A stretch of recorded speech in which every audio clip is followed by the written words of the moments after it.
Bismillahirrahmanirrahim. Assalamualaikum warahmatullahi wabarakatuh. Teman-teman sekalian, alhamdulillah kita ketemu lagi dalam program Booster Ramadan menjelang waktu berbuka puasa.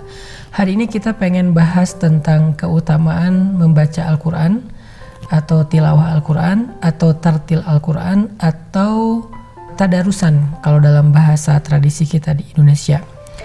Ada banyak sekali ayat-ayat Al-Quran dan hadis-hadis Rasulullah SAW tentang keutamaan membaca Al-Quran. Salah satunya yang diriwayatkan oleh Imam Al-Baihaqi. Saya kira ini hadis menjadi maknanya umum, merangkum hadis-hadis yang lain tentang bagusnya atau kerennya membaca Al-Quran. Rasulullah SAW bersabda, "Afdalu ibadati ummati qiraatul Quran." Sebaik-baik ibadah umatku itu adalah membaca Al-Quran. Sebaik-baik ibadah umatku itu adalah membaca Al-Quran, qiraatul Quran. Sehingga kalau misalnya kita pengen nanya, Ustadz, sepanjang bulan Ramadan ibadah apa ya yang paling bagus untuk kita lakuin? Nah, jawabannya kata Nabi, tanya aja ke Rasulullah, ya Rasulullah, ibadah apa yang paling utama? Kata Nabi, sebaik-baik ibadah umatku adalah membaca Al-Quran. Kenapa membaca Al-Quran ini disebut sebagai sebaik-baik ibadah sih? Satu, karena kata Nabi, setiap hurufnya bernilai 10 kebaikan. Jadi kalau kita baca Alif Lam Mim, kita udah dapat 10 kebaikan kali 3, karena 3 huruf, berarti 30 kebaikan. Satu kebaikan itu adalah kenikmatan dalam hidup kita. Bisa hubungan dengan pasangan yang harmonis, 1. Bisa rezeki yang halal, 2. Bisa kesehatan, 3. Bisa kebahagiaan, 4. Bisa diberikan keturunan yang soleh-solehah, 5. Bisa diberikan tetangga yang baik dan pengertian, 6. Bisa diberikan bos atau atasan yang baik, 7. Bisa diberikan ilmu yang bermanfaat, 8. Dan banyak lagi, 1 huruf, 10 kebaikan dalam hidup. Kalau kita baca Alif Lam Mim, berarti 30 kebaikan dalam hidup. Hitung coba, 30 ini apa aja ya? Coba hitung 30, kita ngitung aja gak sanggup. Dan itu ternyata bisa kita dapetin dengan hanya membaca Alif Lam Mim.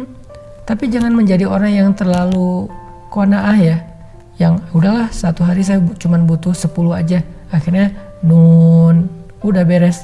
Nanti besok qaf, lusa sod, lusanya lagi yasin, kemudian apa lagi? Alif Lam Ro. Enggak juga gitu sih. Maksudnya ketika Nabi bilang pahalanya banyak, itu supaya kita rajin baca Qur'annya. Kita baca satu hari 1 lembar, 2 lembar, 3 lembar, idealnya 1 juz. Apalagi ini bulan Ramadan. Sehingga para ulama mengatakan, Imam Al-Bukhari mengkhatamkan Al-Quran di bulan Ramadan sebanyak 60 kali khatam. Sehari 2 kali khatam. Dan para sahabat banyak yang mengkhatamkan Al-Quran 3 hari sekali. Abdullah ibnu Mas'ud mengkhatamkan Al-Quran pengennya setiap hari. Tetapi kata Nabi, karena dia harus mentadaburi, maka 3 hari sekali khatam, 3 hari sekali khatam. Sehingga selama bulan Ramadan 10 kali khatam Al-Quran. Ini kenapa sih mereka semangat banget membaca Al-Quran terutama di bulan Ramadan? Selain memang Al-Quran itu diturunkan di bulan Ramadan, sehingga ulama mengatakan Ramadan syahrul Quran. Ramadan itu bulan Al-Quran, diturunkannya aja di bulan Ramadan. Dan kalau kita tahu teman-teman, Jibril itu datang kepada Nabi untuk khataman Al-Quran setiap bulan Ramadan. Kalau bulan-bulan yang lain, Jibril datang kepada Nabi menyampaikan wahyu. Tapi bulan Ramadan mentasmi, menyimak bacaan Nabi sampai khatam. Jadi Nabi itu kalau tadarusan bareng dengan Jibril. Sahabat kalau tadarusan bareng dengan Nabi, dan kita tadarusan bareng dengan ulama atau bareng dengan keluarga kita atau sahabat-sahabat kita. Kalau selama ini lagi ngetren, selama wabah ini kita banyak melakukan meeting online, sekarang coba tadarusannya secara online lewat aplikasi-aplikasi online meeting itu. Kita bisa gantian. Caranya gimana Ustadz? Bisa satu orang membaca, yang lain menyimak, seperti yang dilakukan Abdullah ibnu Abbas.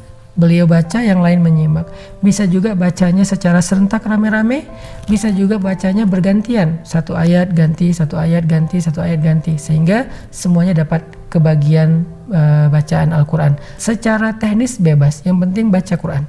Itu Keutamaan membaca Al-Quran, kata Nabi, sebaik-baik ibadah dan satu hurufnya 10 kebaikan. Belum lagi nanti hadis-hadis yang lain, kayak hadis Nabi bilang gini, Iqra'ul Quran fa innahu ya'ti yaumal qiyamah syafi'an li sahibih.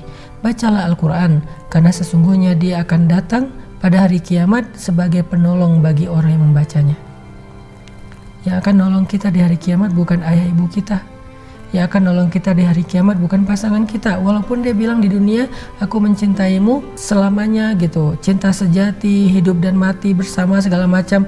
Ya, itu bahasa-bahasa ungkapan perasaan dia. Tetapi kenyataannya ketika bangkit dari kubur, yauma yafirrul mar'u min akhihi wa ummihi wa abihi wa sahibatihi wa banih likulli imri'in minhum yauma idzin sya'nun yughnih.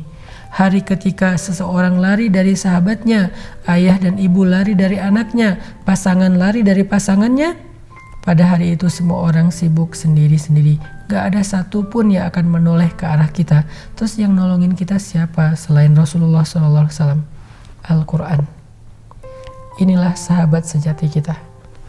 Kita mencintai seseorang, suatu saat dia akan meninggalkan kita. Kalau kita meninggal duluan, dia akan pergi meninggalkan kita sendiri di dalam kubur. Lalu ketika dia sudah meninggalkan kita 7 langkah berjalan menjauh dari kubur, siapa yang akan menemani kita di dalam alam barzakh yang gelap dan sempit itu? Al-Quran. Dia sahabat sejati, teman-teman. Makanya yuk kita jadikan bulan Ramadan sebagai bulan akrabnya kita dengan Al-Quran. Dia yang akan menemani kita di dunia, memberi kita kebaikan-kebaikan sepanjang hidup.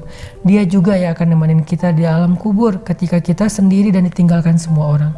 Dia yang akan menemani kita di padang mahsyar ketika kita bangkit. Dia yang akan menuntun kita sampai ke surga Allah Subhanahu wa taala. Al-Quran. Jadi yuk kita jadiin bulan Ramadan bulan bersahabat dengan Al-Quran. Barakallahu fikum.